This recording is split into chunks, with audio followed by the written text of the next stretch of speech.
Hello, this is my introduction to using Qupath for Hyphae and fungal imaging. So to get started, you're going to want to get the program.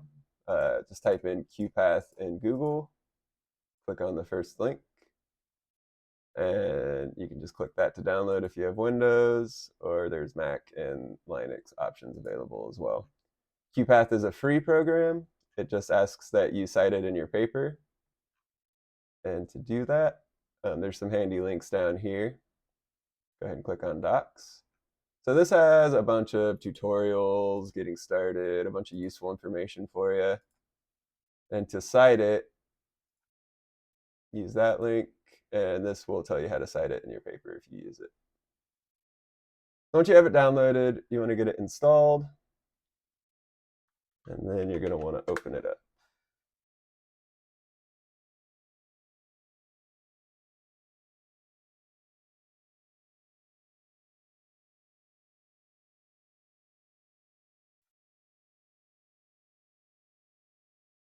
So once you open it up, you always get greeted by this screen. You can turn it off if you want, but this lets you pick your theme. Light hurts my eyes. I always go with dark, but use what's best for you there. And then this has the same links that are here if you need them. Once you have that, click Get Started, and let's get started on this project. So first you're going to want to create a project. So you hit Create Project, and then for this, they just want an empty folder to put all the data in, and I already set the folder there. So Delshini's project example. Once you have your folder set up, or your project, you're going to want to start bringing in images. And in order to do that, you click Add Images. I always do Default.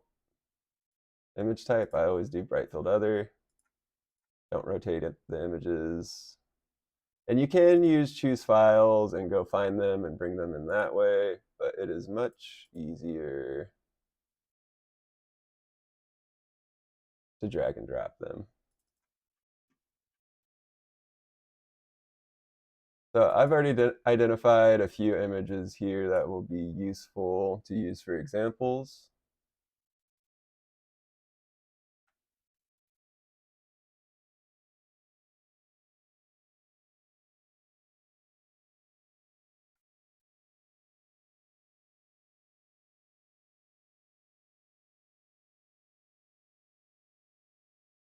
And once you have that set up, you just click Import, and it'll bring them over. Now I'm going to turn on input display. This is just for the video. This will show you what buttons and keys I'm pushing in case I move too fast or don't properly explain what I'm pushing. So once you have your images in, you're going to want to start imaging them, of course. I like to make sure I rename my images so I can keep everything straight.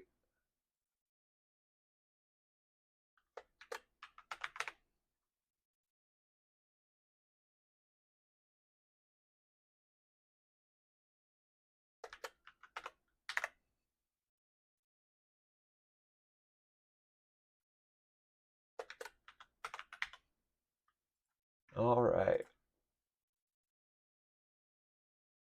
So the first thing we're going to want to do here is set our pixel width and height. So if you look at this tab here, you go over to image and pixel width, pixel height unknown. So in order to set this, it's very handy that you already have this here. You click the line tool.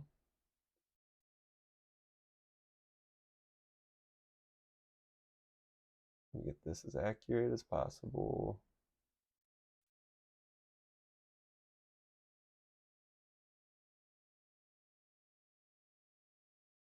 Looks pretty good to me. And with that still highlighted, double click on pixel width or pixel height. And this line is 100 micrometers. that will set your pixel width and pixel height for you. So we're going to want to set this pixel width and pixel height consistent for all the images. So if you go over here to workflow, this program has a scripter built in. So you hit create script, and this is your script. So these first value here are setting the image type and the stain vectors. We don't need to do that for the rest of the images right now.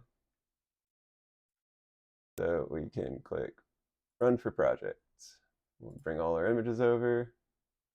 And it'll always warn you if you have an open image. Just make sure you save.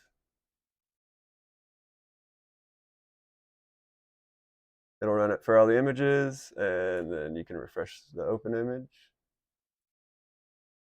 And then another thing I like to do here at the beginning is go to Analyze and Estimate Stain Vectors. The stain vectors are for like cell counting, but it kind of helps us if we want to modify the image at all to find some good pixel edges. So I just hit yes there. I hit auto here, and it will kind of estimate as best as it can. And then you can name it.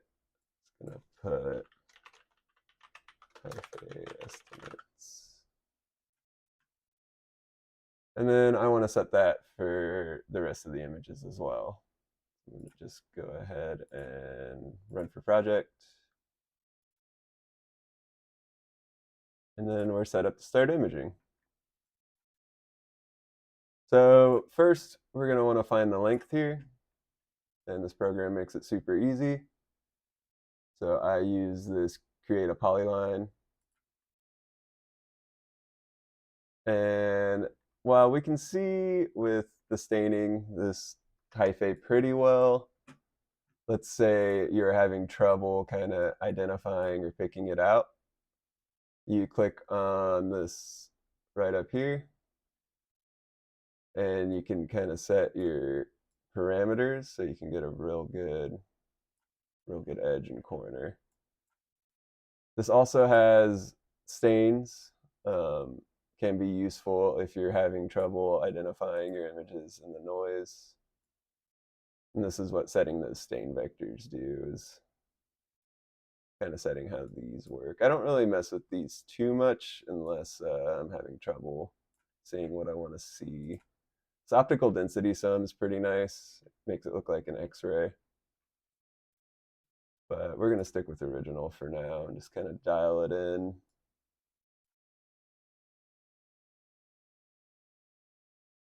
Let's save this as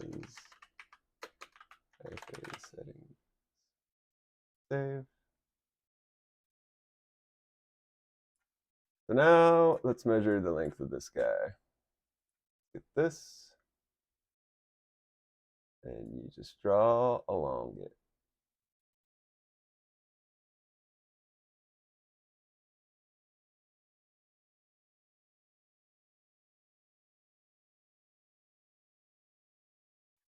There we go. Now that I have that line drawn, in here, you're going to want to set your classification. To set up new classifications here, you just right click and you can add a class. And then you can double click and set what color you want that annotation or classification to be highlighted in.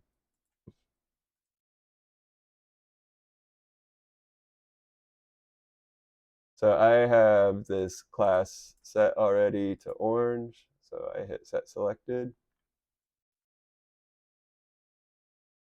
And whenever you go back and look at the image, it'll be set in that color for you. So now that we have the line drawn, we have our pixels set, you can click this up here and you can click show annotation measurements. And this will show you the measurements. This will show you your length. You can save this as a TXT, but I will show a better way to get your data here in a little bit. So make sure you save often. And let's show what. Let's get the length on this guy.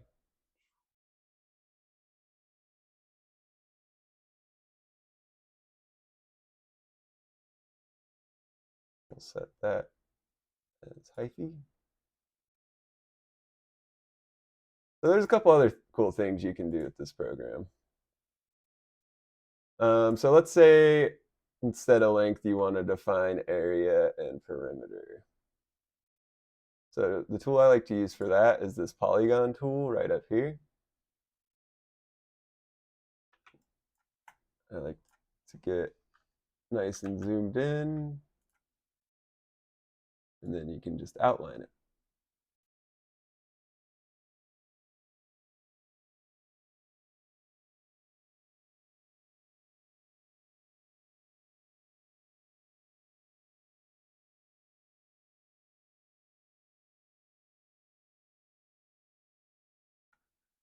And not perfect, but it'll do for the video. And once I have it outlined, again, I set the class to Hyphae just to help me keep track of things. And if you click show annotation measurements, this will now show you the perimeter and the area. Super useful.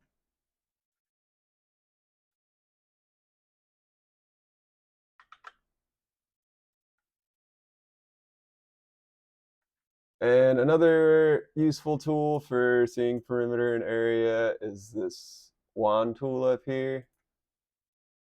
This will kind of cling to edges of pixels. It's pretty good at identifying what it needs to cling to. It's kind of like the brush in Microsoft Paint.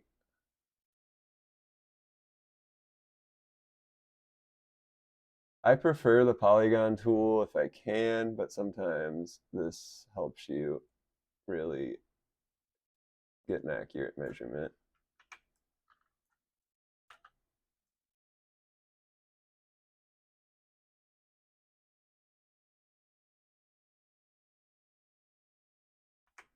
And sometimes it makes things harder.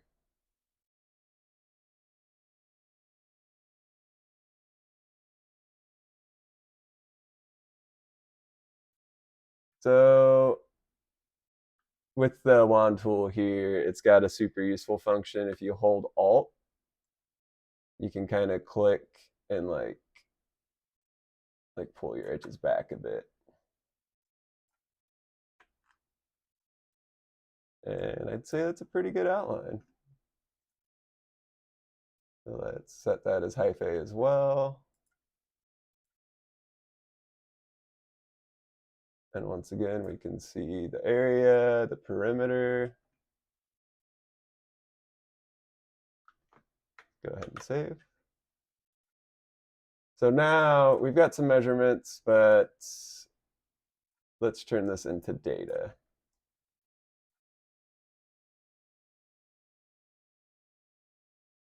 So the easiest way to do this is to go to measure here and export measurements. Pick everything that you want to measure.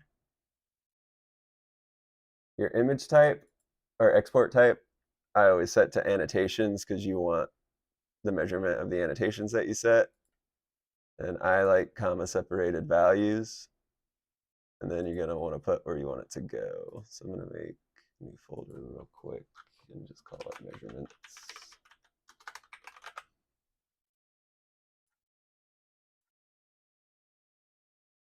And then you can name it. Call it Hyphae measurements.csv. Another useful thing you can do is this columns to include. So I always do image, classification, length, area, perimeter, export. Okay.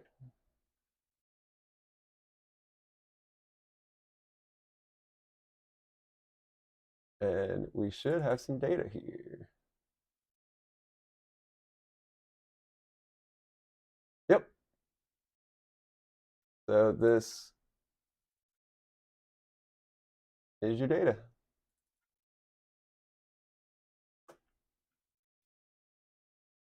And that's pretty much it as far as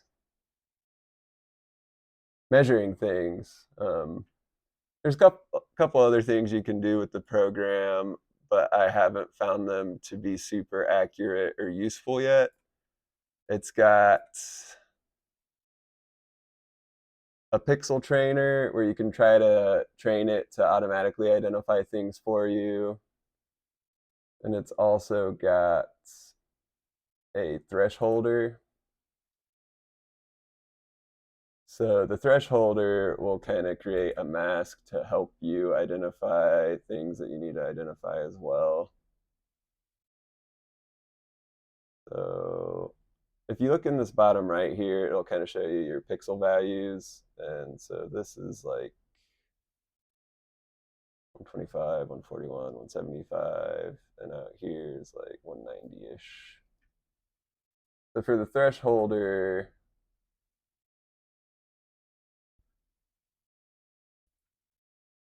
I usually do like a medium resolution. And then this is just what color you want the thresholder to show up to. And the threshold, that's where you want these pixel values in the bottom right. So I'm going to guess, since that's like 140-ish average and this is like 190-ish average, I'm going to put it at like 180. And above threshold is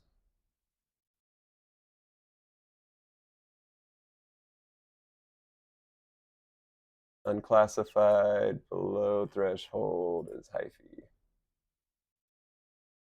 And yeah, so again, you can play with this. I haven't found it to be super useful yet, but I'm still learning how to use it. Once you get your pixel value set to a good spot, it'll kind of highlight everything within that pixel value.